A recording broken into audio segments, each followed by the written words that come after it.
This is the legend of PikVille Heavy Industries, the ongoing record of a company that refuses to stay in one timeline.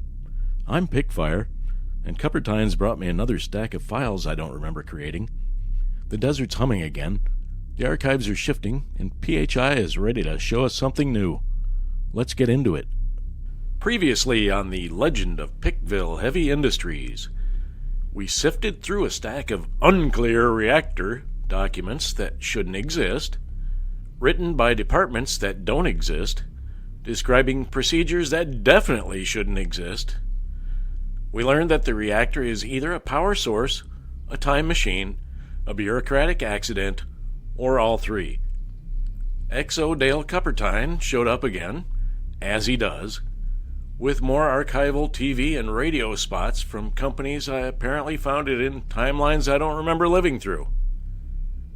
By the end, the only thing that became clear was nothing was clear at all. Episode 10. Explaining the Unexplainable. I think I can clear a few things up. Firstly, we'll make a list of events and or questions, more or less in order, but remembering there's a time warping device involved. So if things seemed out of place to you, just imagine how they feel to this me. I purchase a tape recorder and for some reason interview Mayor Mitchell. I have no explanation for this. Then I decide to listen to a football game in the river bottom with a tape in my pocket. And a weird little submarine pops out of the ground and I hand the tape to its occupant. I can't explain that either. Certainly, I understand the whole fantasy sports into quantum physics level algorithms thingy. No, I can't say that I do. Since I do remember designing, building, testing, and handing over what I believe to be the quietest marine propulsion system ever built, I should at the very least know how I did it. Not so much. Once the random radio and TV spots started showing up, things became a lot clearer. No, those most certainly did nothing but muddy the water. When XO Dale Cuppertine began showing me, and by me, I mean this me, right here, right now, the TV and radio spots, that helped a bit, except now I had to explain how I own businesses, very successful ones at that, which don't currently exist in this here or now. You aren't holding your breath, I hope. Parallel universes. Just how many of them are there? How many me's are out there building a company, or much more accurately, companies, that don't even exist in the founder's timeline yet? For that question, I do in fact have the answer. And it is, of course, 42. And with that out of the way, another thing I can clear up at this present time is what I decided to do once I came to the conclusion that I don't know very damn much about anything at all. But I'll be damned if I didn't know a lot about everything. It turns out that when you finally accept you have no explanation for any of the events in your own life, none, zero, not even a flimsy one, you suddenly become very confident about the big picture. Not the details, not the timelines, not the paperwork, but the everythingness of everything. Oh, that part becomes crystal clear.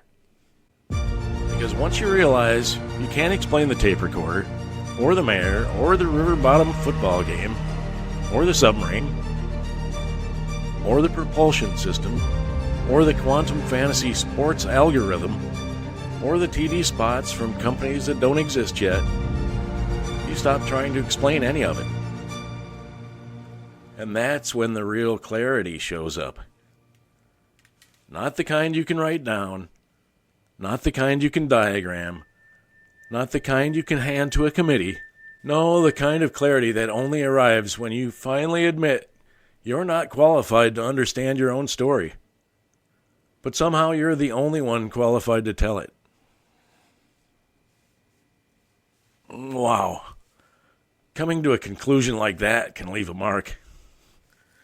And I decided at that time that PHI would soon begin to leave its mark on this timeline. After building our machine shop on one side of the sprawling compound that is PHI headquarters, it was time to build the studio on the other side, where we would soon spread the word to the whole wide world and beyond. This is when nickel and dime contractors at large come into play. They had to be told to quit playing and get to work, but work their magic is exactly what they did. With the help of Dave, everyone's favorite electrician, we now have the most comfy studio on this side of the street. With the studio comes the responsibility of equipping it. Obviously, we would need a raft of recording equipment, both audio and video, plus computers and software up the yin-yang, and musical gear and instruments and more software. So much software. Enough software to make a grown man question his life choices. Plus, I had to design a logo that was already on company products and letterhead and polo shirts across every parallel universe except this one. Not as easy as it sounds. Nor is explaining any of this to your much better half.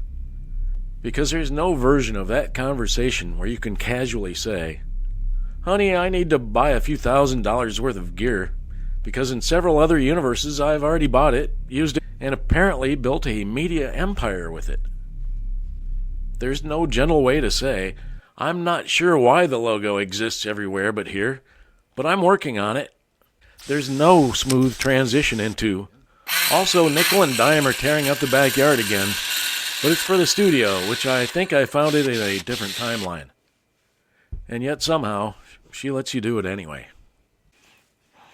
I feel relieved to finally have gotten at least that much of the legend of PikVille Heavy Industries off my chest. And I hope it clears up your confusion as well. Of course, there's still the biggest question of them all. And I can answer it too. If PHI is such a big deal everywhere else, why not the here and the now? 3 words. Gerald Jerry Latchford. Stay heavy, man.